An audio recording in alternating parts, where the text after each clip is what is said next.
The University of Guam Board of Regents unanimously approved to adopt their new sexual misconduct policy. PNC's Rizal Romano's reports that the policy is now in effect. The University of Guam has now adopted their new sexual misconduct policy. Well, the board approved the policy, sexual misconduct policy, by unanimous vote last night. And so technically it's in effect now. UOG President Dr. Robert Underwood says now it's about putting the information out there. One for students and one for staff and faculty. We're requiring staff and faculty what we call live training sometime before the end of this semester on the requirements of the new policy. And for students, they will not be allowed to register in the fall.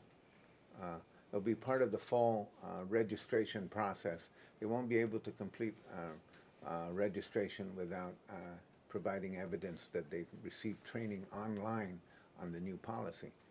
Underwood says the plan is for everyone to have a clear understanding about the new sexual misconduct policy by the fall semester. Some of the major changes include affirmative consent, which is really regulating student-to-student behavior, which is that before students engage in any kind of sexual activity, that they obtain affirmative consent from their partner. So that's the yes means yes. The second part is the ban on consensual amorous relationships between undergraduates and staff, and the extension of that ban to graduate students who are under the supervision of could be a student employee, but any employee.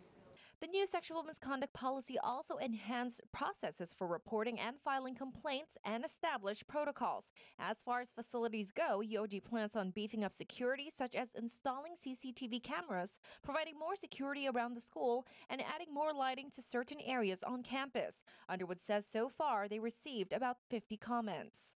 The overwhelming majority of the comments were, favorable.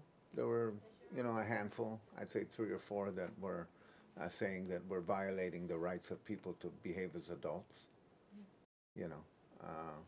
but I don't know what that means.